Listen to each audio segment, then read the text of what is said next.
Nah, jadi yang pertama, landasan etis kita digojlok, di training oleh manajemen tarbiyah Allah dan Rasul ini. Yang pertama apa? Di training untuk punya kemampuan imsakan, menahan diri. Yang kedua, kita digojlok agar ngagaduhan imsakbi, berpegang teguh, sehingga kita beraktivitas produktivitas tinggi, tapi menjaga komando negatif dari hati, sehingga kita bekerja punya, katakanlah, ada pengendalian diri. Yang dulu biasanya bablas, terjadi misalnya pembegalan, perampokan uang negara, korupsi, kolusi, nggak bohong dalam bekerja, maka dengan training Ramadan ini kita didorong untuk punya ikatan hati, pengendalian hati yang baik. Jadi kita terus produktif bekerja, kita terus melangkah icalan, dagang, ke pabrik, ke kantor, ke instansi, tapi ada ikatan di mana kita dilatih untuk imsakan dan imsakbi. Jadi kita nahan, ya duh, seueur piduiteun ya, aduh, urang teh keur saum, ketahan.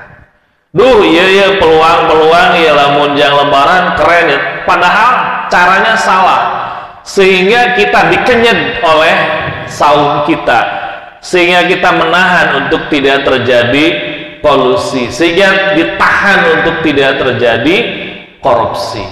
Maka gojlogan yang pertama adalah produktivitas, tapi dikuasai dengan self control yang baik.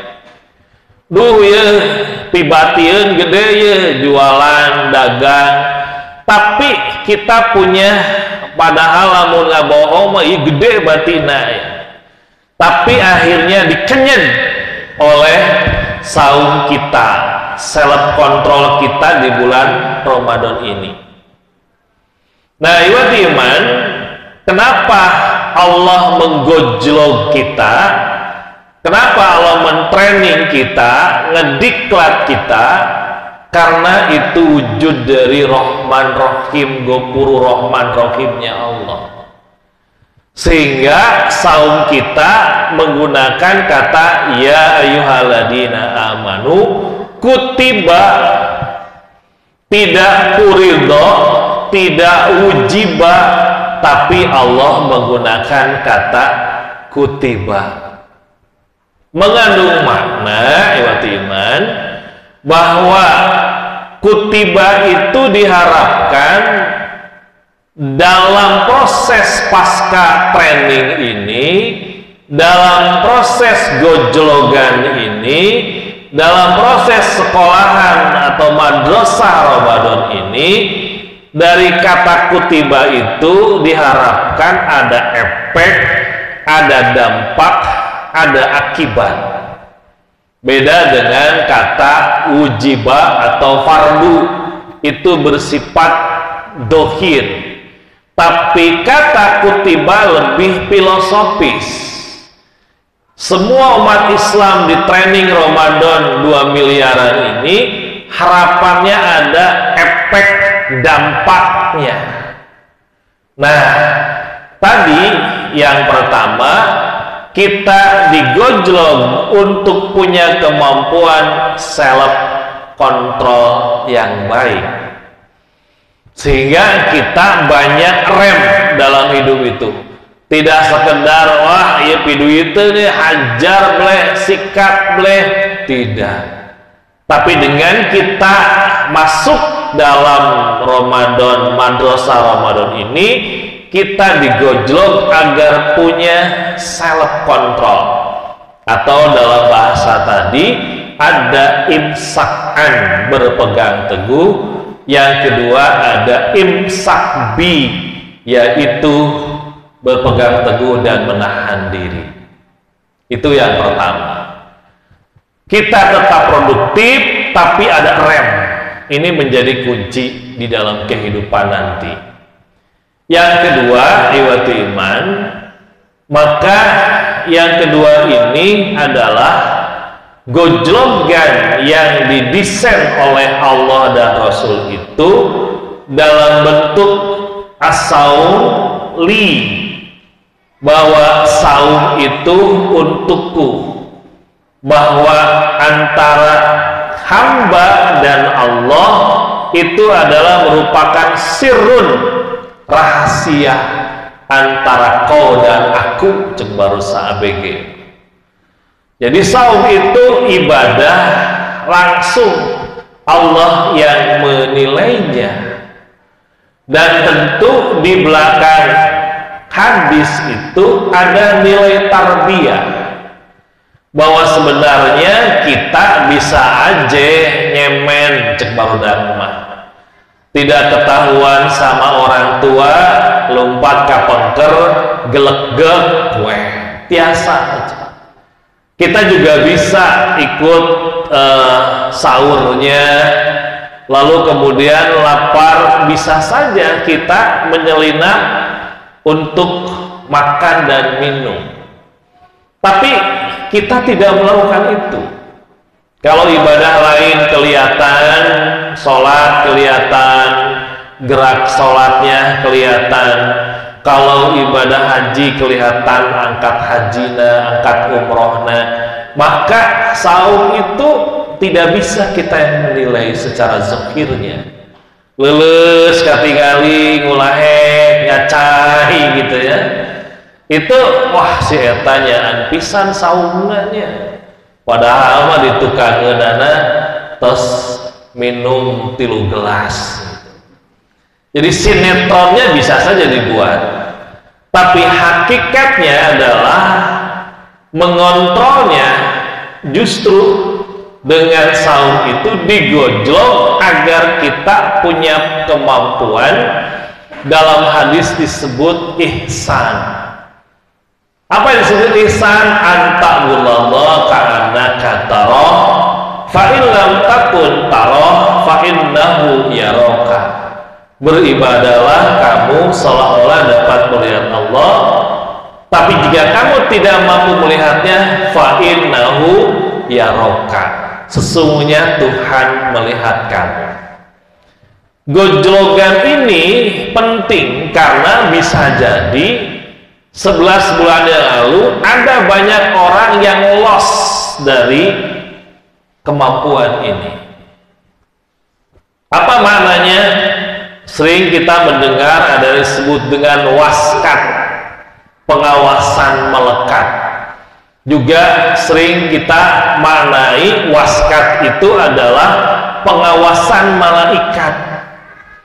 Yang 11 bulan yang lalu ada banyak orang-orang yang tidak punya kuat dalam waskatnya, sehingga Allah itu ketika melakukan perbuatan maksiat, ketika melakukan munkarat, ketika melakukan korupsi, Allah tidak merasa hadir dan melihatnya.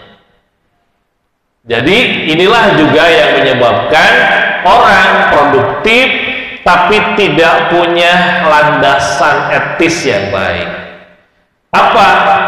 Al-hadrah uluhiyah, merasa diri dipencong senantiasa oleh Allah Subhanahu wa taala, banyak loss di 11 bulan yang lalu. Maka dengan kita sekarang digejot di Ramadan ini, kita didorong untuk punya kemampuan waskat, pengawasan malaikat atau ihsan tadi. Allah senantiasa mencerong sehingga kita bekerja pun ada rem karena Allah melihat kita. Nah, hadirin wa rahimakumullah, yang ketiga, bahwa di Ramadan ini terus kita melakukan aktivitas, produktivitas, karena kita ingin mengemban misi mengoptimalkan mesin zakat infak sedekah kita. Dengan kita bekerja keras, dari situ ada sedikit keuntungan, kita punya misi menggenjot mesin-mesin ibadah kita melalui pintu zakat infak sedekah, sehingga kita bisa berbagi. Ada takjil, kita ada rezeki 20.000, meser bala-bala 20.000 simpan ke masjid, maka itu juga bagian dari gerakan agar kita memutarkan mesin amal ibadah kita. Jadi kita dipicu untuk ingin dari usaha yang kita lakukan, dari produktivitas yang kita lakukan, untuk ingin berbagi melalui zakat fitrah nanti, melalui pintu infak, melalui pintu sedekah. Genjotkan, putarkan mesin-mesin zakat infak sedekah agar terjadi penumpukan rekening amal soleh kita. Apalagi kita didorong hoyong masihan setahun sekali kanu di lembur, walaupun sekarang katanya dilarang mudik, tapi bisa ditransfer gitu. Nah, jadi justru dengan saum ini kita didorong untuk melebihi energi yang lebih hebat di dalam melaksanakan produktivitas. Nah, hadirin rahimakumullah, dengan demikian maka saum Ramadan itu terus akan menopang kita untuk produktif, di samping kita ada proses penguatan jasmani, penguatan rohani, dan penguatan ekonomi, karena saum kita didesain oleh Allah dan Rasul sistem tarbiyah terlengkap untuk kita umat manusia. Maka rahimakumullah, dengan demikian jika disimpulkan dari uraian di atas, yang pertama, Islam mendorong kita untuk bekerja sekuat tenaga dengan landasan amanu wa amilus sholihat. Yang kedua, Islam mendorong untuk kita senantiasa bekerja sesuai dengan kompetensinya, sesuai dengan kemampuannya.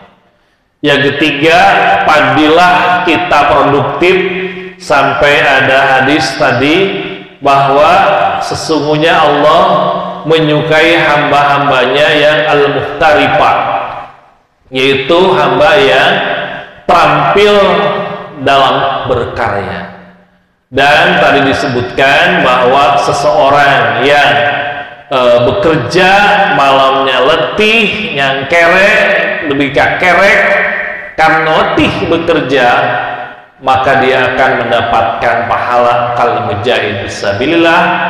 Dia juga akan mendapatkan maghfirah, dan dia adalah orang yang yuhibbu, dicintai oleh Allah. Yang kelima, di Ramadan ternyata ada banyak peristiwa-peristiwa hebat, peristiwa-peristiwa penting, menunjukkan Ramadan tidak menghambat produktivitas, tapi justru menyuntik beberapa kali lipat untuk menghasilkan sejarah yang hebat. Nah, yang terakhir tadi, Ramadan kita ini memberikan gojlogan 3 hal. Yang pertama adalah kemampuan pengendalian diri, yang kedua adalah penggonjogan penancapan karakter waskat atau al-hadrah al-uluhiyah, kehadiran Allah di setiap langkah, atau omnipresent, hadirnya Tuhan di dalam kehidupan.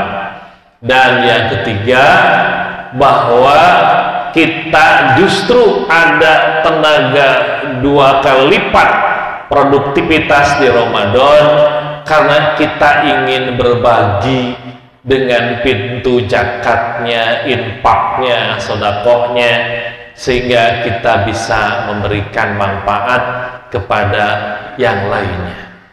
Jadi iman, itulah barangkali uraian-uraian terkait dengan tema yang ada. Mudah-mudahan ini memberikan dampak positif bagi kita semua. Wal afu minkum wallahu a'lam bissawab. Assalamualaikum warahmatullahi wabarakatuh.